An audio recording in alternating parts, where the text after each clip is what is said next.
That we move straight into the healing prayer. All right. Can interpret the word of God so that everybody can be able to be blessed. Thank you. Hallelujah. Hallelujah. Hallelujah. Thank you. Suddenly, Esmaya. God is going to do wonder in the name of Jesus Christ. In the name of Jesus Christ. Glory be to God. Glory be to our God. Okay. The Bible passage I want to read is in the book of Exodus chapter 23. Sa Exodus 23. Thank you so much, Melissa, my beloved daughter from Solomon. God bless you. We appreciate you. Thank you. Okay, Exodus chapter 23. I'm going to read 25 of the chapter. Verse 25. Exodus 23, verse 25. And the Bible says, "And you shall serve the Lord thy God, and he shall bless thy bread and thy water, and I will take sickness away from the midst of thee." Amen. Amen. I want to quickly tell you something. Meron po akong sasabihin sa inyo. God bless you, Kuya Bell. Nice to see you online. Thank you. Thank you. I want to quickly explain something very important to your health. Meron po akong explain po sa inyo tungkol po sa inyong health, sa inyong kalusugan. I want you to understand the principle of God about human's health. Gusto ko pong ipaalam sa inyo kung ano ba ang prinsipyo ng Diyos tungkol po sa kalusugan ng tao. So that the devil will not take advantage of you. Para po hindi po magti-take advantage si Satanas sa inyo. God is a God of principle. Ang ating Diyos po ay siya po ang Diyos na may principle. And when you operate in the principle of God, you can never be a victim of the devil. Kapag kayo po, kung kayo po ang ginagawa nyo ay naaayon po sa prinsipyo ng Diyos, so hindi kayo pakikialaman ni Satanas. God bless you, beloved woman of God, Mama Emily. God bless you. Thank you for being part of this. Now, and what is that principle? Ano ba yung principle na yon? It's in the beginning of that verse 25. Nandyan po sa verse 25. God was revealing how He will remove sickness from the body. What will make Him to remove sickness from the body of human being. So I want to title this message, "Get God Committed for Your Total Health." Amen. So, paano ba ni Lord aalisin yung mga sakit o karamdaman sa iyong katawan? So, by the grace of God, ang title po sa mensaheng ito is kailangan po na i-commit mo ang lahat kay Lord para ikaw po ay magkaroon po ng kalusugan. There's some things you can do that God will always continue to secure you. God will never allow sickness to come to you. God will make a shield around your children, your wife, your husband. In sickness will never come to your house. Amen. So meron kang gagawin na kung saan yan po ay nagbibigay sa iyo ng security. Isi-secure ka ni Lord, isi-shield ka ni Lord, no? Hindi basta-bastang makapenetrate si Satanas sa iyong family, sa iyong mga anak, sa asawa mo, dahil may ginawa ka na nagiging committed si Lord sa iyong buhay. I've been preaching for 28 years. I've never been admitted in hospital for one day. Amen. Ako po ay nagsiserve kay Lord for 28 years. At by the grace of God, hindi po ako na-admit sa hospital kahit isa. What's the secret behind it? Ano ba ang sikreto ko? I want to reveal it to you today by the word of God. Ngayon po ipaalam ko sa inyo. And that is what the Bible mentioned in this beginning of verse 25. He said, "And you shall serve the Lord thy God." Yan po ang sikreto. Sabi niya, kailangan na ikaw ay maglingkod sa iyong Diyos. You shall serve the Lord thy God. Kailangan na ikaw ay mag-serve kay Lord. Oh, I'm not a pastor. Hindi man ako pastor. I'm not an evangelist. Hindi man ako evangelist. I'm not an apostle. Hindi din ako apostle. So I don't need to serve So God. hindi ko na kailangan mag-serve kay Lord. Wait a moment. Every Christian are called to serve God. O, tayong lahat po, kahit wala kang title, kahit membro ka lang, o ano man, tayong lahat po ay tinatawag para magsiserve kay Lord. God bless you, Mama Esperanza. We're going to pray for you. Every Christian, every one of us, O, bawat niligtas ni Lord, bawat Kristiyano, as long as you believe in God, you are called to serve God. o basta ikaw ay naniwala kay Lord, ibig sabihin, no, dapat tayo na mag-serve kay Lord. Only that the way of serving the Lord are different categories. Pero yung pagsiserve natin kay Lord ay iba't ibang mga categories. You may not be a preacher. Pwedeng hindi ka preacher, You may not be a singer. hindi ka naman singer. But one way or the other, Pero God want to use you. gusto kang gamitin ni Lord. And you're willingly to surrender to serve God, we make God to secure your health. Amen. At ikaw ay nakapag-desisyon at willing ka na kahit anumang pamaraan magsiserve kay Lord, yon magiging committed si Lord na i-secure yung iyong kalusugan.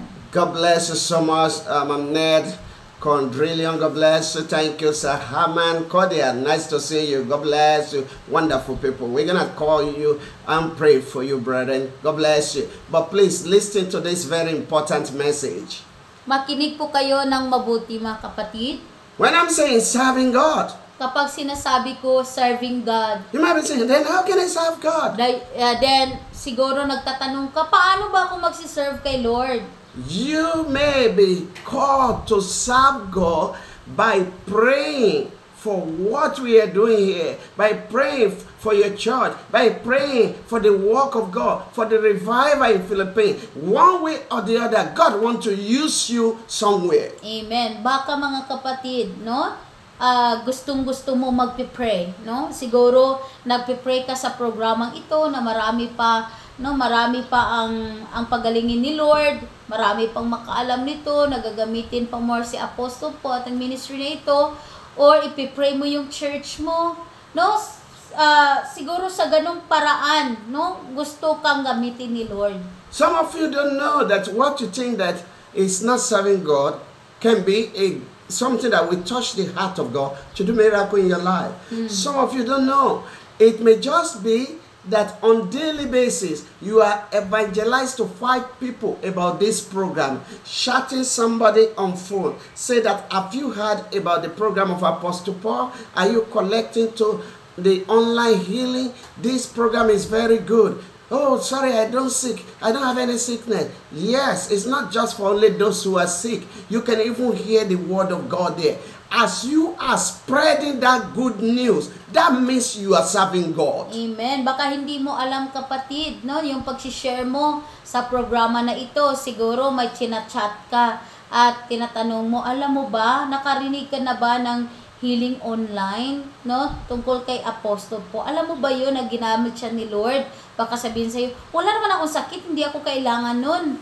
So, at sabi mo naman, hindi lang sa mga may sakit nun, kahit anong klaseng problema, pwede kang mag-attend o nag-share ka sa 5 katao o sinabihan mo ang 5 katao, no? Then, pagsiserve yan kay Lord. This is the principle of God. Oh, yan ang prinsipyo ng Diyos. He said, I will take away sickness after you serve me. You serve God, then God will remove sickness. Amen. Yan ang prinsipyo ng Diyos. Kung gagawa ka na nakalugod-lugod sa Diyos, no, kung nakagawa ka ng nagiging masaya ang Diyos, no, dahil sa nagsiserve ka, after po na ikaw ay mag-serve, then pagagalingin ka ni Lord. All of us, we know it, to the glory of God in the life of this ma'am Rosanna Festi. As long as she surround they will be buying of stuff. So automatically, she's using something to serve God. Amen. Nobody forced her. No? But she has a heart that as long as I'm there, I will send a star to support the work of God. It's a serving God. Somehow, it may be your assistant to your pastor. It may be your assistant to the member. It may be some role you are playing in the church. Some role you are playing in the program like this. You are the one. They said, we need money for the work of God. They say, I'll be the one to give. I will send money to the Gcash. Nobody see you. But God knew that you are serving. God will secure you. Amen. No? Katulad ng pagbibigay sa gawain ng Diyos. Yan po ay pagsiserve. Halimbawa, sa programang ito, example po si Ma'am Rosana, always po siya nagbibili ng stars online. So, pwede po yan. So, halimbawa, sa church nyo, kailangan ng financial, no, isa po yung pagsiserve. Basta sa gawain ng Diyos. Let me tell you this. I'm going to round up very soon. Just take note of this. Kailangan nyo lang po na i-take note ito. This is an illustration. Isang illustration ito. Let's say you have 4 children. Example po, meron kayong 4 na mga anak. And out of those your 4 children, At sa 4 na mga anak mo, there is one of them may isa sa kanila who always come to you na always pong lumalapit sa iyo. and say, Nanay, Nay, God bless you, Nay. I brought this food to you. oh Nay, God bless you, Nay. May dala akong pagkain sa iyo, Nay. This money is for you. Yung pera na to, Nay, para sa iyo, Nay. Tomorrow she came back and brought clothes to you. Kinabukasan, no, binigyan ka niya ng damit. One way or the other, she continued to take care of you. So, yung anak mo, yung isang anak mo, patuloy sa pagkikare sa iyo. God bless you, Satoni Alang. God bless you. God bless you, Gloria Perata. God bless you. We're going to pray for everyone. Ma'am Ruth Lopez. God bless you. And she keep on taking care of you. Patuloy siya sa pagkikare sa iyo. Just think about this as a parent. Halimbawa, ikaw ang parent niya. If anybody want to harm that child, Kung meron mang gustong manakit sa batang yun, will you be happy?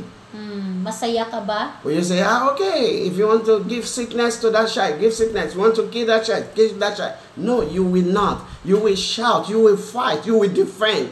The same thing with God. If you know how to serve God, you may not even have money to do it. And not everything is money. Your prayer, you're sharing on the Facebook to somebody, you're telling somebody about this gathering, it means that you are serving God.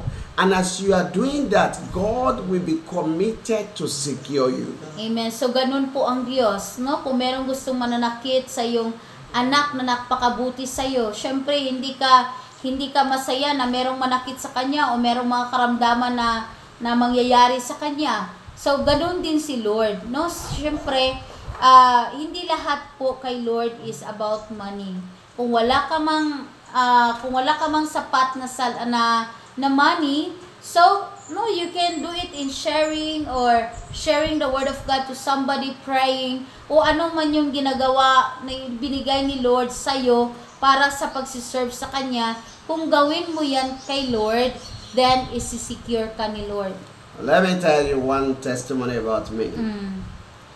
I have been to a lot of countries praying for people, ministering to people. Galing na po ako sa mga iba't ibang bansa sa pag-share po ng word ni Lord.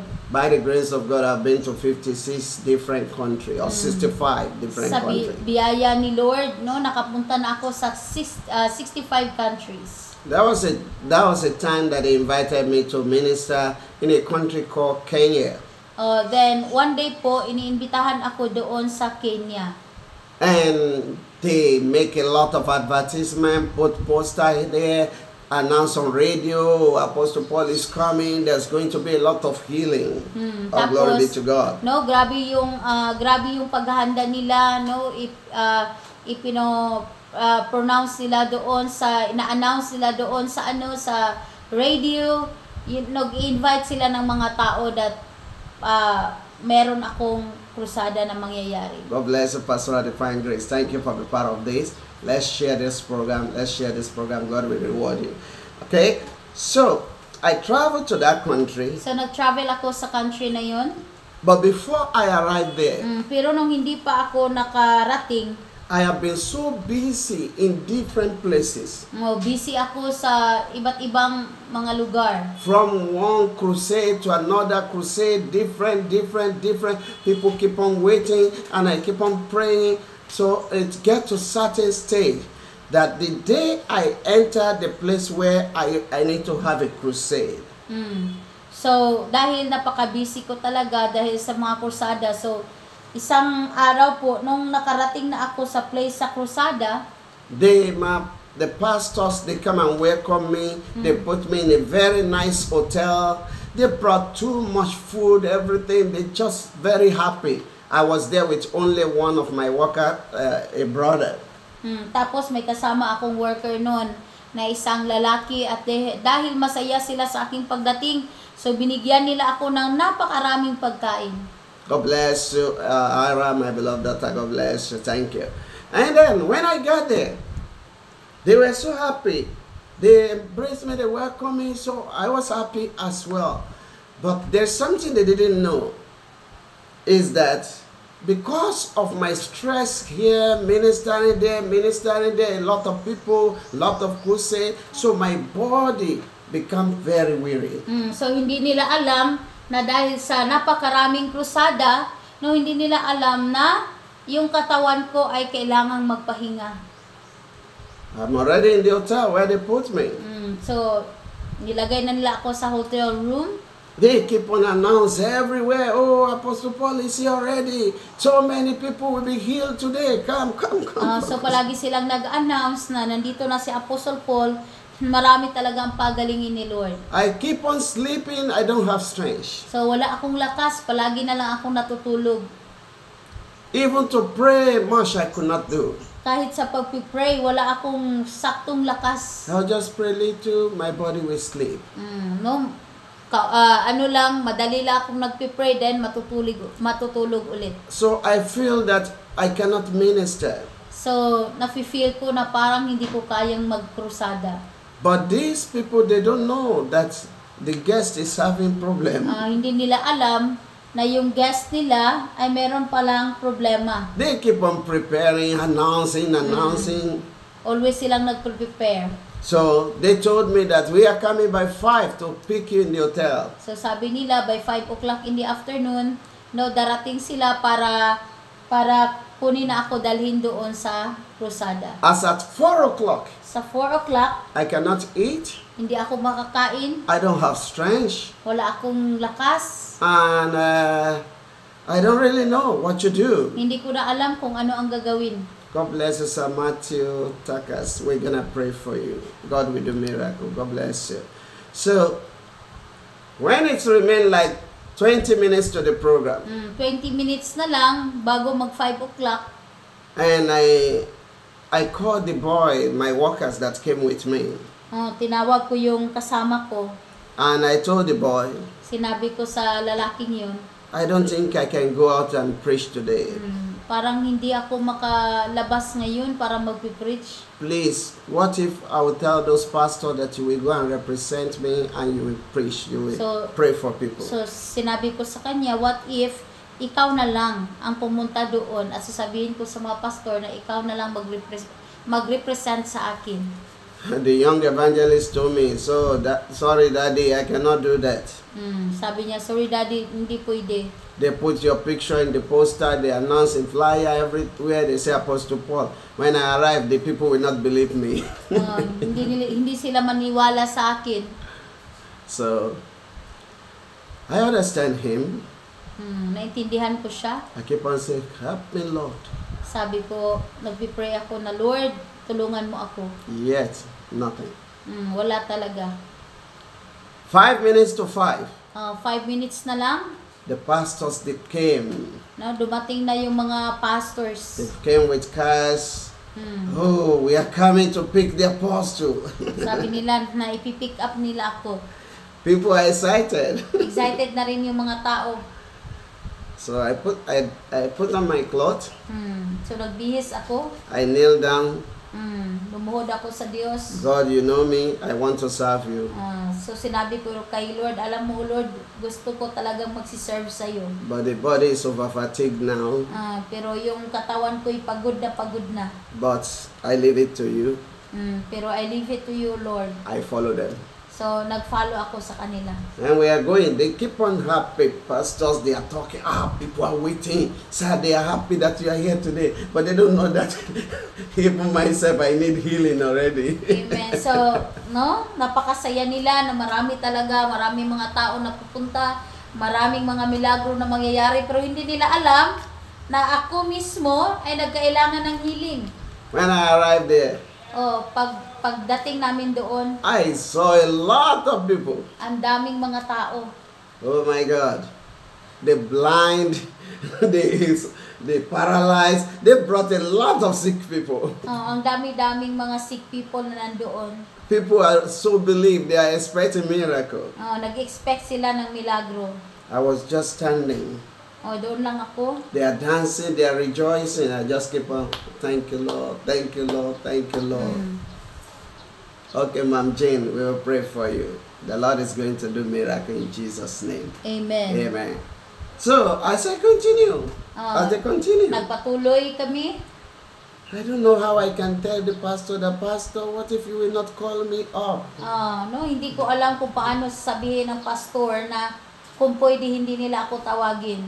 Suddenly the pastor just get the microphone and said, the man of God is here today. Everybody will be healed. Miracle will happen. So, yun. Nag-announce yung pastor na nandito na si Apostle Paul. Marami ang pagalingin ng Diyos. Now we invite Apostle Paul to the stage. Invite na natin si Apostle Paul sa stage. I climbed the stage. Umakyat ako sa stage. And I got there, people were shouting, rejoicing. So masaya yung mga tao.